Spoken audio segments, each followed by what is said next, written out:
Nesse vídeo eu vou adivinhar e eu vou te ensinar a acertar várias questões que vão cair na sua prova de matemática do Enem 2023. Se tá achando que eu tô de sacanagem, assiste esse vídeo até o final, entende ali todas as questões que eu vou te explicar, faz a prova do Enem e volta aqui para me falar se essas questões apareceram ou não apareceram.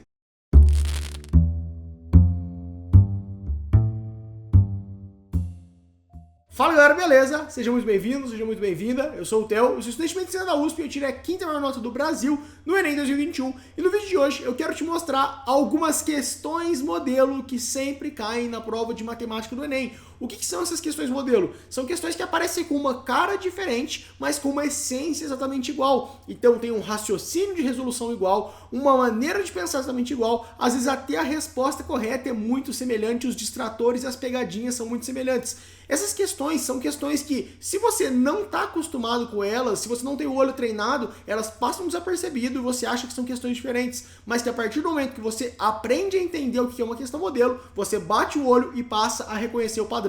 E se eu para você entender por que eu estou falando com tanta confiança que essas questões vão aparecer na sua prova do Enem, é porque essas questões que eu vou te mostrar aqui são algumas das questões modelo que foram retiradas do Destrinchando o Enem, que é o meu treinamento em questões modelo. Então aqui a gente analisou ali todos os últimos 10 anos de prova do Enem, com todas as questões que caíram, com todas as variações. A gente analisou a matriz de referência dos elaboradores do Enem, então como se fosse ali o manual que eles usam para montar cada questão que vai aparecer no Enem, junto com uma análise estatística dos microdados da prova. E como resultado de tudo isso, a gente descobriu 340 padrões de questões modelo que se repetem ali dentro das 4 áreas, linguagens, humanas, matemática e natureza. Aqui eu vou trazer para vocês algumas das questões modelo de matemática, algumas que eu acho que vale a pena você prestar atenção aqui, você entender, e eu tenho certeza que vão te ajudar a acertar mais questões lá na hora da prova. Começando com o nosso primeiro padrão de questão, nossa primeira questão modelo que eu tô apostando que vai cair na prova de matemática, é um modelinho, né, uma questãozinha de razão e proporção. Ela sempre vai dar ali alguma coisa que está dividido em proporções de alguma coisa também. A gente vai ver o texto, a gente vai entender. Só que exemplificando, olha a quantidade de vezes que isso aqui caiu. Caiu uma vez no ano passado, mas 5 vezes em 2021, 3 vezes em 2020, uma vez em 2019, 5 vezes em 2018 e 5 vezes em 2017. Então aqui está mais do que provado que isso aqui aparece demais, que a chance de cair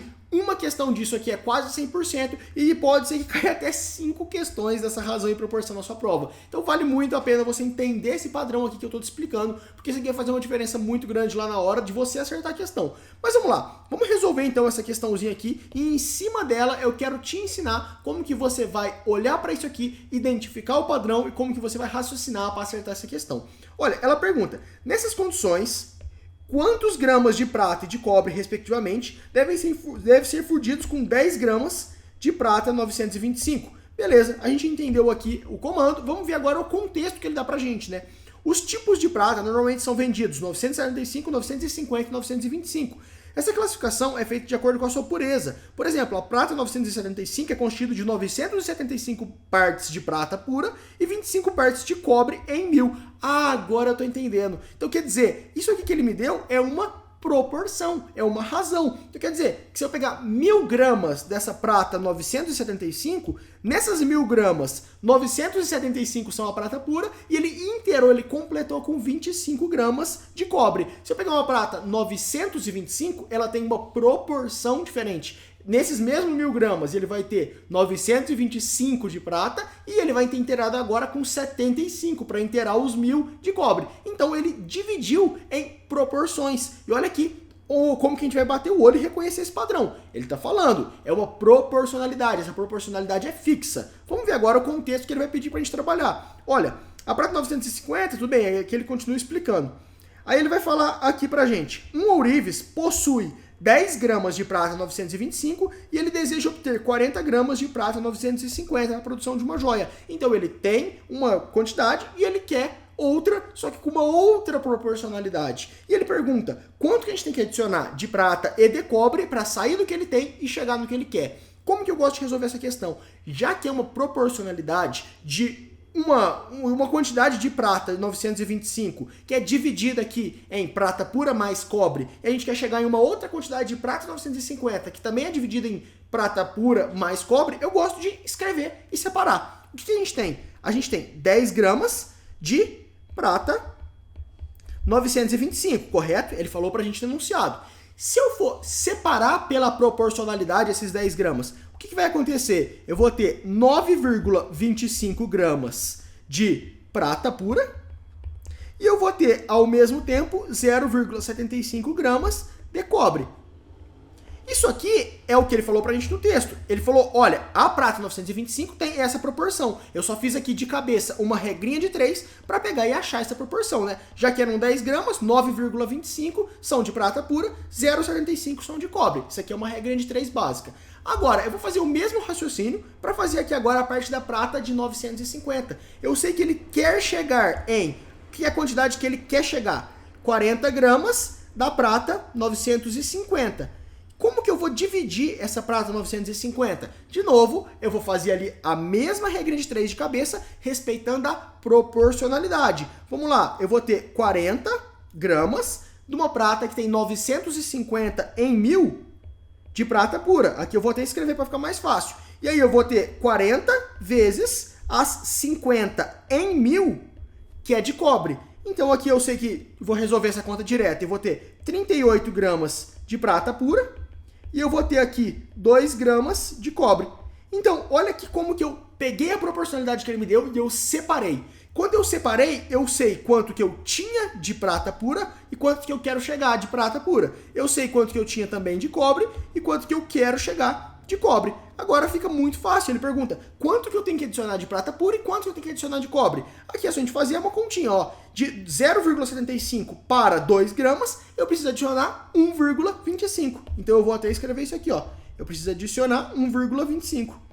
E agora, de 9,25 para... Mentira, 38, 9,25 para 38, eu tenho que adicionar de cabeça de novo 28,75. Então aqui eu sei que a resposta correta é justamente a alternativa B. Você nem precisaria fazer as duas contas, ó, porque você pode ver que se achou 1,25, isso aqui já basta, você já chegaria na resposta certa. Então, uma questão que não é uma questão fácil, quem nunca viu isso aqui provavelmente ia sentir uma dificuldade, ia demorar para fazer essa questão, e aqui, resolvendo com vocês, consegui resolver de uma maneira muito rápida. Como que você vai prestar atenção e saber que é esse modelinho? Quando ele deu alguma substância dividida ali em partes, dividida em alguma proporcionalidade. Quando você vê isso, pode ter certeza que a gente está falando aqui do modelinho de razão e de proporção. Segundo modelinho que eu quero tratar aqui com vocês é o modelinho de porcentagem, e isso aqui também cai demais, é muito importante. A maior parte das questões da prova usam o conteúdo de porcentagem. Só que, além do conteúdo, tem um tipo de questão, tem um padrão, um modelo de questão que cobra só porcentagem. Mais especificamente, aumentos e descontos percentuais, ou seja, aumentos e reduções percentuais. E aqui eu quero mostrar para vocês um desses exemplos, para que vocês estejam mais que preparados para acertar a questão quando ela cair lá na prova. Vamos ver quantas vezes isso aqui caiu? 7 vezes ano passado, 5 vezes em 2021, uma vez em 2020, 5 vezes em 2019, 3 vezes em 2018 e 2 em 2017. Você tá duvidando que isso aqui é importante? Você tá tendo alguma dúvida que vai cair esse ano? Olha aqui a quantidade de vezes que caiu no ano anterior. Então basta aqui a gente entender e aprender a reconhecer o padrão para ver como que a questão vai aparecer pra gente. Vamos lá, vamos ler o texto e entender o que ele tá falando. Um professor tem uma despesa mensal de 10% do seu salário com transporte, 30% com alimentação. No próximo mês, os valores desses gastos sofrerão um aumento de 10% e de 20% respectivamente, mas o seu salário não terá reajuste. Com esse aumento, suas despesas com transporte e alimentação aumentarão em R$ 252. O salário dele é quanto? De novo, é uma questão assim, a maioria das pessoas vai ver isso aqui, vai sentir uma dificuldade, vai demorar para conseguir resolver. Como que a gente vai lidar com isso aqui? Como que a gente vai resolver esse tipo de questão? Vamos lá. De novo, eu gosto de dividir em partes. Vamos anotar. Ele me falou que 10% do salário, que eu vou chamar de S, vai para o quê? Vai para o transporte. E ele me falou também que 30% do salário, que eu vou chamar de S de novo, vai para alimento. E aí o que ele me falou? Vai ter um aumento de 10% no que ele gasta com transporte. Então, 10% de 10% é quanto? É 1% do salário. 10% de 10% é 1%, fiz de cabeça. E vai ter um aumento de 20% no alimento. Então, de novo, 20% de 30% é 6%. 6% do quê? 6% do salário. Então, eu sei agora o quanto que vai aumentar. Ele me falou, esse aumento, que foi 1% mais 6%, aumentou R$ 252 na despesa dele. Então eu posso falar que 7% do salário dele é igual aos R$ 252. Só que o que significa 7%? É 7 dividido por 100. Então, 7 dividido por 100, salário, é igual a R$ 252.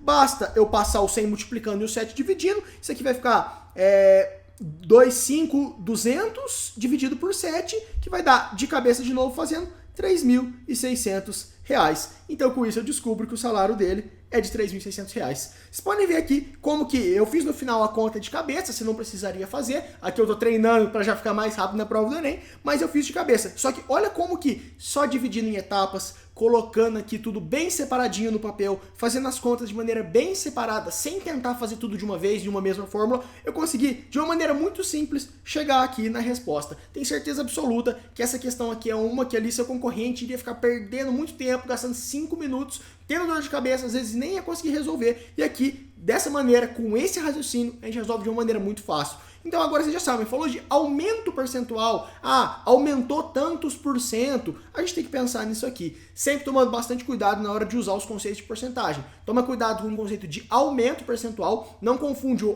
quanto aumentou com a porcentagem total e sempre lembrando de ter muita atenção ali aos detalhes denunciados para não cair nas pegadinhas. Beleza, começando agora o nosso terceiro modelinho, e isso aqui é certeza que vai cair. Olha aqui, ó, caiu 3 vezes ano passado, uma vez em 2021, 3 vezes em 2020 de novo, 2 vezes em 2019, 4 vezes em 2017 e em 2018. Então isso aqui cai praticamente 3 vezes por ano, a gente pode falar assim. Então espere 2 a 3 questões de escala desse modelinho na sua prova. Então pode ter certeza que vale a pena entender isso aqui. E o bom é que sempre cai de uma maneira muito semelhante. Se você entender o que eu vou te explicar aqui agora, se entender esse raciocínio, você consegue reproduzir isso e ganhar ali os 3 acertos na sua prova em todas as questões de escala que cair. O que é uma escala? Escala é uma relação de proporcionalidade. Se eu pego um mapa e eu falo que ele tem uma escala de 1 para 10, quer dizer que 1 centímetro do mapa equivale a 10 centímetros na vida real. Então é sempre uma maneira de formar uma miniatura mantendo ali a proporção. Então se eu pego o mapa, ele tem uma escala de 1 para 1000. Então quer dizer que 1 centímetro no mapa é 1000 centímetros na vida real. Se eu pegar que ele tem 5 centímetros no mapa, são 5.000 na vida real. Porque você sempre mantém a proporcionalidade. Então é sempre ali uma razão proporcional. Muito importante entender isso. E aqui vamos ver aqui na questão como que isso vai aparecer pra gente. O volume do movimento original em metro cúbico é D. Então vamos lá. Em uma de suas viagens, um turista comprou uma lembrança de um dos monumentos que visitou. Na base do objeto, há informações dizendo que se trata de uma peça em escala 1 para 400. Então ele deu pra gente aqui, ó, a escala é de 1 para 400 e que o volume é de 25 centímetros cúbicos.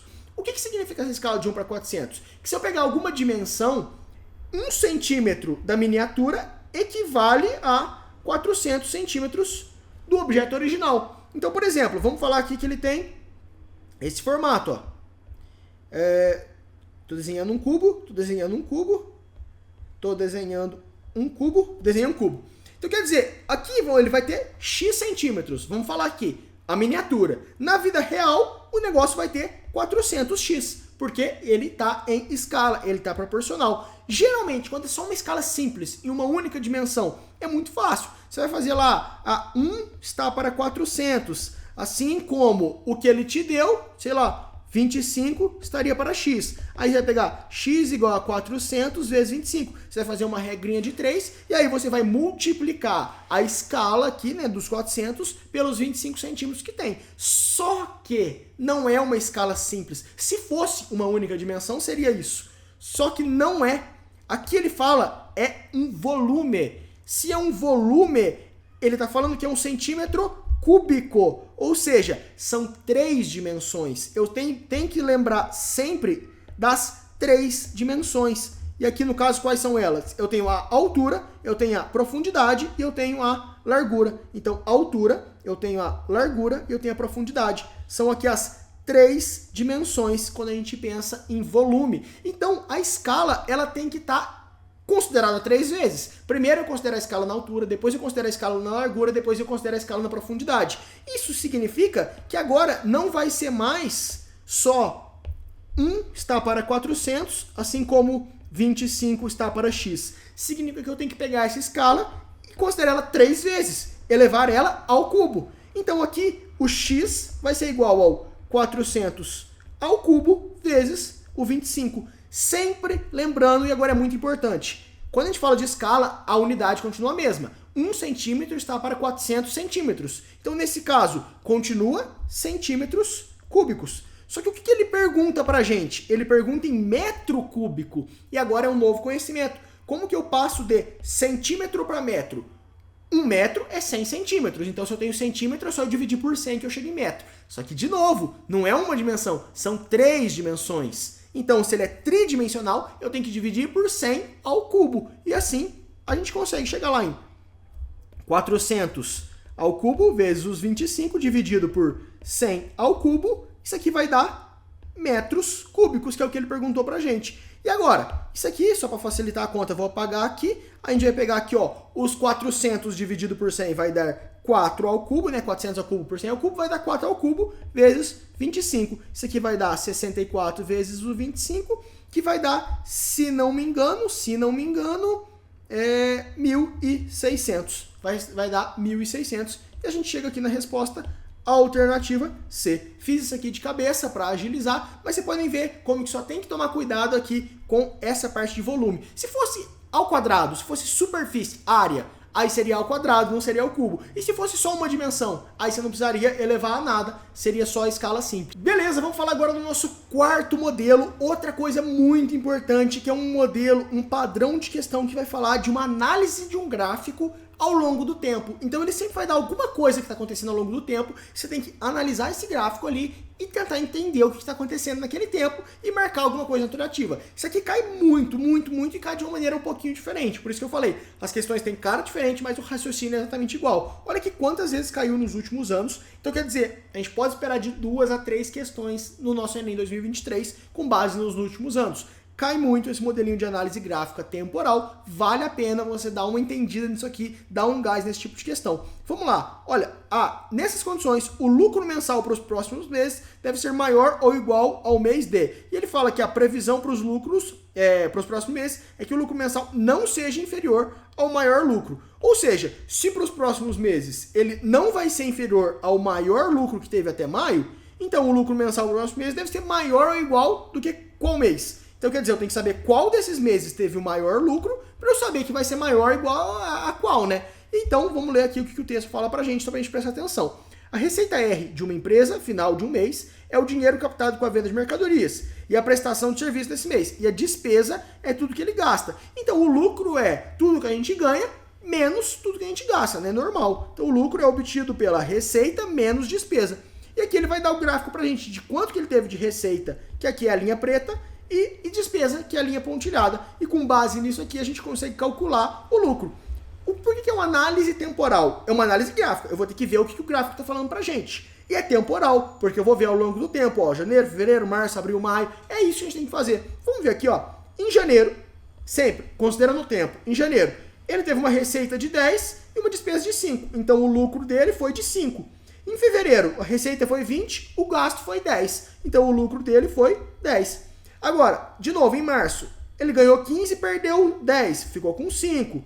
Agora, em abril, foi 20 para 15, ficou com 5 de novo. E agora, por fim, em maio, foi de 28 para 25, ficou com 3. Bem fácil a gente ver que o 10 é o mês que ele teve o maior lucro. Ou seja, se o lucro para os próximos meses vai ser maior ou igual ao que teve mais lucro, então vai ser maior ou igual a fevereiro. A gente viu aqui. Tranquilinha a questão, geralmente não são questões difíceis, são questões que você tem que garantir o acerto, porque até RI vai considerar muito, é muito importante acertar essas questões para melhorar sua nota em matemática.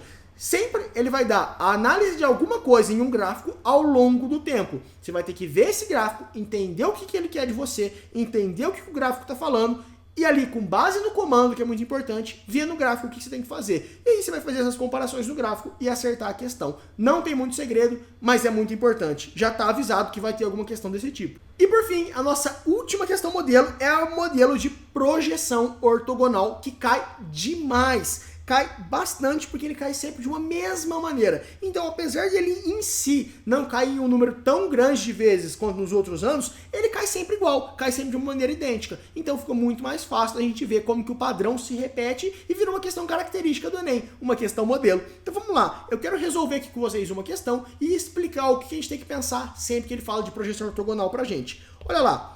Olha, a projeção ortogonal desse deslocamento do plano que contém o chão do quarto é dado por... Então aqui, ó, projeção ortogonal desse deslocamento do plano que contém o chão do quarto. Qual que é o plano que contém o chão? É esse aqui, né? Isso aqui que é o plano. Eu até tô riscando aqui, ó. Isso aqui é o plano do chão. Imagina aí na sua casa. Onde que é o chão? O chão tá aqui. Beleza. O que agora é a projeção ortogonal? Ortogonal vem de ortogonal, a posição ortogonal de pé. Seria meio que isso. Imagina agora você projetar tudo que está ali em cima no chão. Então quer dizer, se tem alguma coisa que é 3D, imagina aqui, sei lá, seu quarto, a sala da sua casa e uma projeção disso no chão. É como se eu tivesse então aqui, por exemplo, isso aqui, ó, tá em cima aqui na nossa frente, eu vou ter que projetar como se fosse a sombra disso aqui batendo no chão.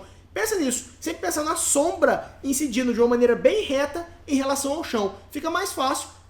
E não tem nada mais do que isso, projeção ortogonal é isso. Então, por exemplo, tem alguma coisa aqui no meio do quarto, eu só vou lá ver a sombra dela no chão. E a sombra vai ter que ficar bem retinha. Então, mais ou menos é isso. Sempre uma sombra formando um ângulo de 90 graus em relação ao objeto. E isso aqui é a projeção ortogonal. Vamos ver agora na prática como que as questões trazem pra gente. Olha, uma lagartixa está no interior de um quarto e começa a se deslocar. Esse quarto apresenta o formato de um paralelepípedo retangular.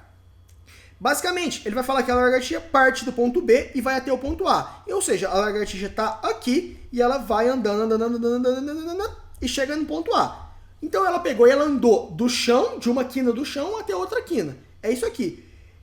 Se eu for projetar no chão a sombra dessa trajetória, eu vou projetar alguma coisa? É a própria linha que ela fez, que ela já está no chão, ela já está no plano do chão. Então, o plano que projeta a sombra dela é o que ela andou mesmo, não tem nada de diferente. Beleza. Agora, a partir do ponto A, ela se desloca pela parede até o ponto M. E aqui começa a ficar interessante, porque o ponto M está no teto.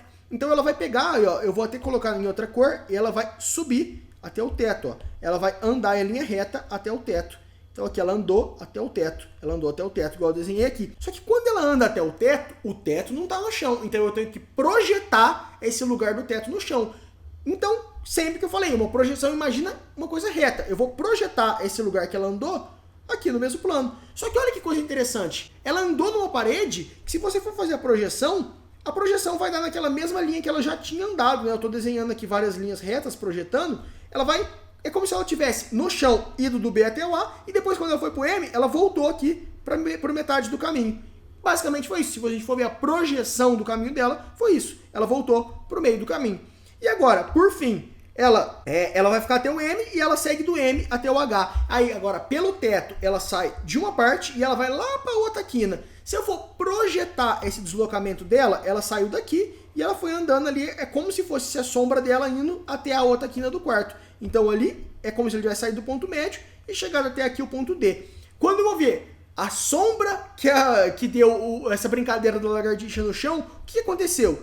É como se ela tivesse ido, aí depois ela voltou, e aí depois ela foi até o outro canto. Qual que é o desenho que reproduz isso pra gente? É o B. Aqui, ó, era o ponto B aqui, ela foi até o ponto A, aí aqui do A ela voltou até o ponto M, e do ponto M ela foi aqui até o ponto H, e essa é a projeção do deslocamento da lagartixa. Então a projeção ortogonal é basicamente fazer isso. Você pega isso, vê o plano que ele está falando, né? Aqui no caso foi o chão, e você projeta como se fosse a sombra indo bem retinho ali para aquele plano que ele falou. Mas beleza, pessoal, nesse vídeo a gente viu aqui 5 questões modelo, 5 padrões de questão. Vocês podem ver que caem mais do que uma vez por ano em média na prova do Enem. Então aqui eu espero de verdade que nesse vídeo tenha mais ou menos umas 10 das 45 questões que vão aparecer na prova de matemática do segundo dia do Enem. Então de verdade, se você entender esse raciocínio, se você entendeu tudo que eu expliquei aqui, se você pegar ali uma prova antiga para praticar isso que eu te ensinei aqui hoje, eu tenho certeza absoluta que você vai chegar na prova lá do segundo dia do Enem, você vai ganhar muitos acertos, você vai se sentir muito mais confiante, você vai resolver a prova mais rápido, você vai ter mais confiança no seu raciocínio